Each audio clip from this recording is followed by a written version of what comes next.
I, 41 male, have been married to Jane, 37 female, for about 10 years now. We both have 2 kids from previous relationships.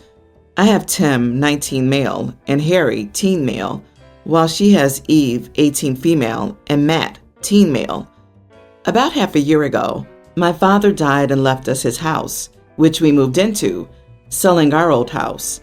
When we moved in, Jane began asking that I put her name on the house as well, which I refused since we agreed to have separate finances before we got married. Jane didn't like this and started acting out at home, not helping out, leaving the house for hours, and not responding to my calls or text. When I asked her why she was doing this, she said it wasn't her house, so she shouldn't have to help out. This didn't help my relationship with her daughter, who's never really liked me in contrast to her brother, who adores me and is best friends with Harry. She often shouts that I'm not her dad, so I should leave her alone, which is hurtful, but I just let it go. Still, it got to the point one day, Jane, Eve, and I got into an argument, and out of spite, I wrote Eve out of my will. If she wasn't going to see me as a father, then she wasn't entitled to my money. A few weeks ago, Eve had a festival and asked to use my car to go. I told her no, as I'd have to take the car to work. She asked why I didn't just take Uber, and I said that I had all my students' assignments and other materials in my car, so it's like convenient storage.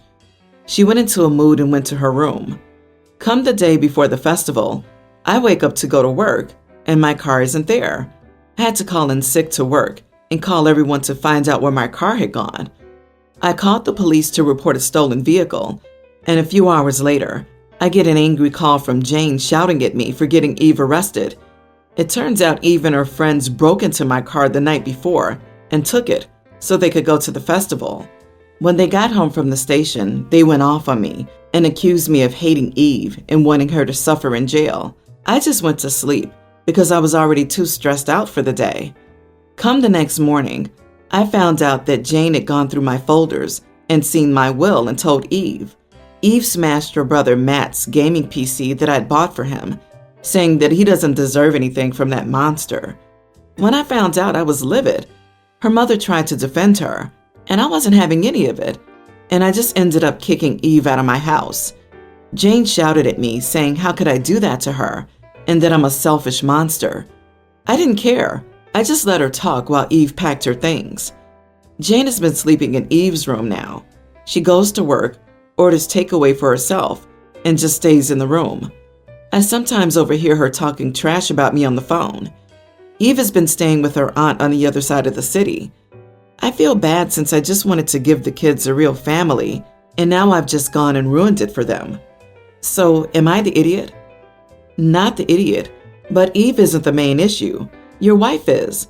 Provided that you split the money from the house you two had before you moved into your father's house, there's no real issue there, since you already had separate finances.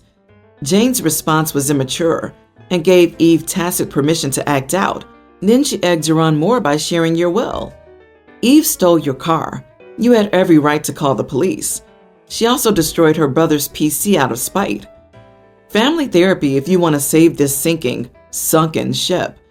You're also not blameless, as it's petty to write someone out of your will out of spite rather than to try to work on the relationship. And describing his wife's behavior as acting out, as one might describe a child's behavior.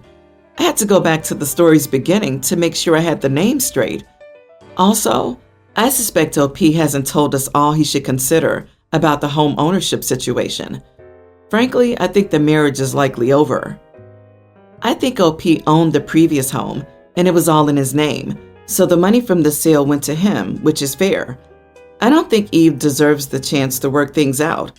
She's an adult, and she has no excuses to treat people like crap, especially the person housing them.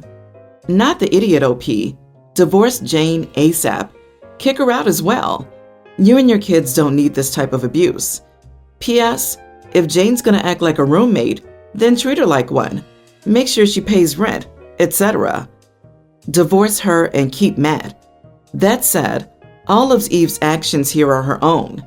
She's 18 and an adult, and breaking into and stealing a car and destroying a gaming PC, which can cost 1,000 to 5,000 pounds, plus, are all criminal offenses.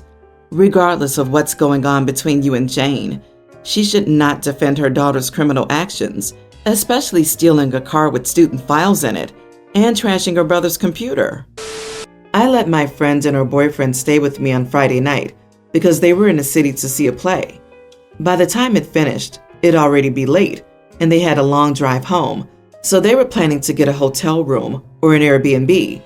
Still, I told them that they could use my guest bedroom, and when they got back from the play, we got takeout. In my opinion, it was quite a good time catching up with my friend and getting to know her boyfriend. After eating, we chilled out to Netflix for a bit, and at this point, my leg began to have a flare-up. I was in an accident as a teenager, which left me with a messed up leg, so I can have horrible pain during a long day, or even just randomly. All my friends are aware of this, as it's just a part of my life that I have to consider whenever I make plans. I just rolled my jean leg up to my knee as I sat on the sofa and massaged the leg and scar tissue to try and ease the pain as we watched The Sandman. I didn't think anything of it until today. My friend told me she hadn't appreciated me showing off my leg in front of her boyfriend and massaging it. I asked her what she meant, and she seemed to be under the impression that I'd done it to try to catch his eye, which I laughed at as I was so shocked. I asked her how a lot of scar tissue was meant to catch his eye and reminded her I have leg flare-ups and I've been just trying to ease it. When she asked me why I hadn't gone into my room to do that, I told her because it's my apartment and we'd been watching something. It's not like I took my jeans off. I rolled the leg up. She wouldn't back down and demanded I apologize. And when I told her I had nothing to apologize for, and if it made her uncomfortable, she could have gone into the guest room with him. After that, she ended the call.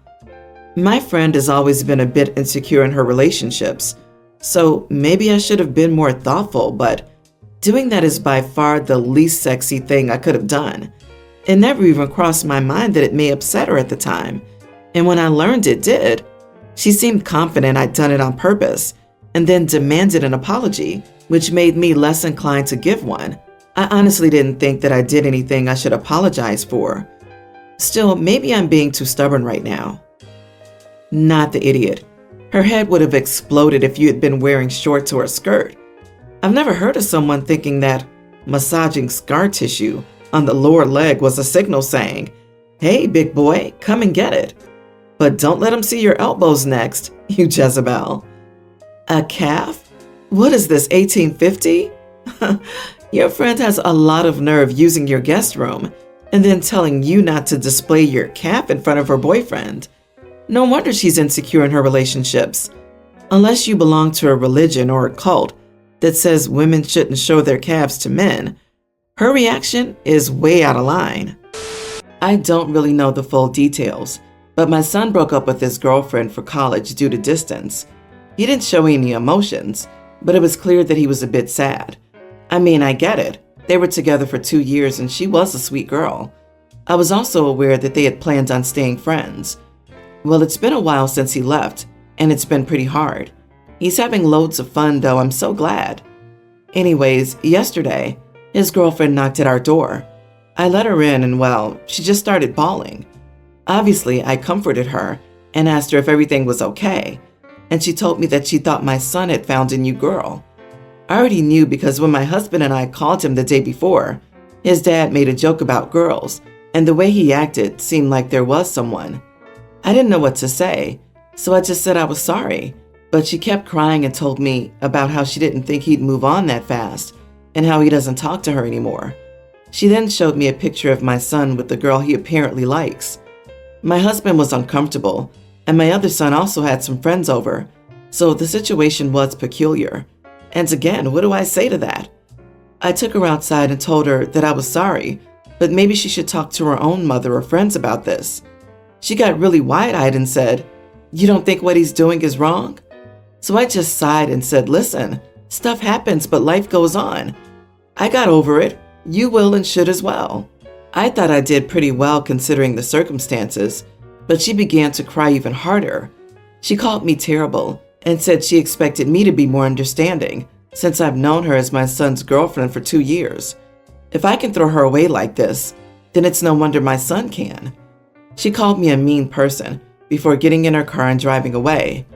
I didn't expect the reaction, so I'm slightly surprised. I suppose I could have been more understanding, but I didn't want to give her false hope. My husband doesn't really care. He's just happy she left. But my sister thinks I'm stupid because the girl didn't come over to get a reality check. She just wanted some support. I didn't even mean for my words to come off as a reality check, but maybe I did come across as mean. Am I the idiot? The correct answer to her question is, you are no longer a couple, so of course he can date someone new. You gave her an even milder answer, along with the good advice that she should be turning to her family and friends rather than her ex-boyfriend's mother. Not the idiot, OP. You have nothing to feel bad about. Why does your sister think it's your job to give her some support? What would support sound like? Yeah, my son's a jerk for not wanting to be in a long-distance relationship. Who raised him? I don't know the young lady, but I'd be willing to bet she was there to enlist your aid in getting them back together. I'm sure she's a sweet girl, but I wouldn't touch that with a 10-foot pole. Agree. I think she was expecting his mom to call him to task to make him not date until she was ready. Also, I wouldn't call that a reality check. It sounds like you were completely logical and just stated facts. She wanted you to take her side over your own son. Nope, not gonna happen. He didn't cheat. He didn't leave her broke and pregnant, and he didn't assault her. He found another girl after they broke up. So normal. Breakups hurt, but it's a part of life, and you need to be an adult through that pain. That's where adulting really happens. I, 22 female, recently found out my boyfriend, 23, of nearly 2 years, has never been to an aquarium or a zoo or anything like that. Growing up, his family didn't have much money, so they never really took day trips. I decided to fix that and planned a date on which I would surprise him. We'd be going to the aquarium that I went to growing up, going out for McDonald's, and stopping by the pier to hit up some of the fair rides there, all my treat. Basically, a classic kid's day trip that he never got to do growing up. We had the date and it was a blast. My boyfriend loved every minute of it and got super emotional at some points. A win of a date, and everyone was happy. Until I was talking about it with my family recently. I've got a younger brother who's a pre-tween. My parents were annoyed that I'd done this kid-friendly day and had not taken my brother along to give them a break, and even loudly talked about all the fun the three of us could have had together. My brother heard this, as they weren't exactly being quiet, and got super upset, as he wanted to go to the aquarium and get McDonald's and go on rides. I was kind of angry at them for doing this, and pointed out that it was a date with my boyfriend, and bringing a kid would be weird, though I promised my brother I'd take him out for McDonald's tomorrow. Not good enough, apparently. My parents pointed out how I still live with them, so I need to be more considerate of my little brother and their needing time. Now, I pay rent and help out around the house. I'm not exactly someone milking my parents dry, and I also babysit my brother all the time. I don't think it's unreasonable to want to have a date with my boyfriend alone, even if it is a kid-friendly date. My family seemed to think, though, as it wasn't a romantic one, that I should have. Not the idiot. Yeah, he's your brother, but he's their son, not yours. It's not your responsibility to take care of your brother so that they can have free time. They chose to have children, so they must take care of and parent their child. A date isn't a kid-friendly event. It's romantic and personal, not suitable for a kid. Say, what would we have done with him while we had intimacy or made out in the car at Lookout Point with a straight face? But seriously, not the idiot. If they need a break, they need to ask. As you said, you pay rent, among other things. You're not a leech. OMG, it was a special day between the two of you. And if you want a special day with your brother, you can do that too, without your boyfriend. Or your parents could go to the aquarium with their son for some quality fun family time. The only way you solve this is by moving out, because your parents are already taking advantage of you, using you as free childcare in the first place. Please update us when you move out and they lose your free babysitting duties. I, female 30, recently inherited a terraced house from my late child-free aunt. With the housing market being what it is, I've decided to move into the house permanently for the foreseeable future. It's a lovely house in a nice area, so why not? It has a pretty neat driveway, but there's one problem. One of the neighbors, female 35, keeps parking in the driveway. I talked to her politely about it, and she explained that my aunt used to let her park in the driveway because my aunt didn't have a car, whereas she and her husband have a car each, and their driveway can only fit one car. I don't drive either, but I don't want her parking there because I'm disabled and use crutches to get around. So when the neighbor parks in the driveway, the space around her car is quite narrow, making it very difficult for me to get to my front door and putting me at risk of injury. I tried to explain this to the neighbor and asked if she could please find somewhere else to park her car. She seemed to understand, but didn't promise anything. Well, she kept parking in the driveway. I talked to her again, and she said she couldn't park elsewhere because it would be too far to walk to their house, and she has 3 young children who frequently travel in her car. I got kind of annoyed because I felt like she didn't want to change her habits, but I'm a bit shy and not good at confrontation, and just told her I hope she could figure something out that doesn't involve parking in my driveway.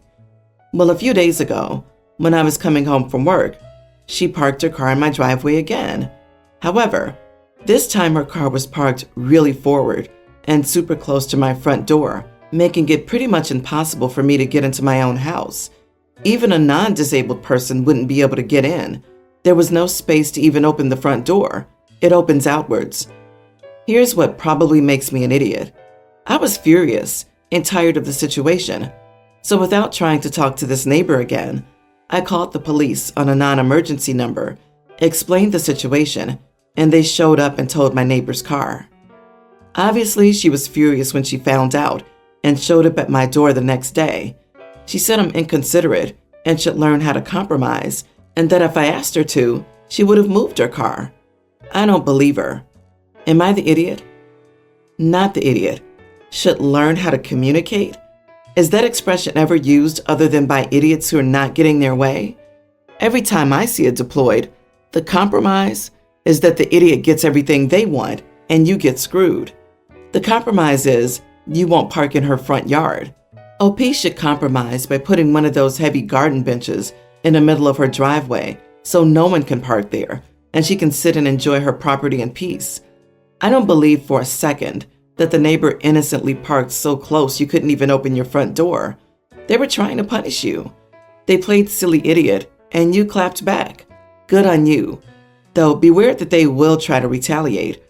Also, one thing I noticed is neighbor can't park her car further because of her kids, but then why don't they park her car in her driveway and the husband walks a few minutes to his? How about this compromise? You don't park in my driveway and I won't have your car towed. I call that a win-win. She expects a disabled person to hobble over to her house to ask her to move her car. You were more than patient, and now she can go and see if the towing company wants to compromise with her.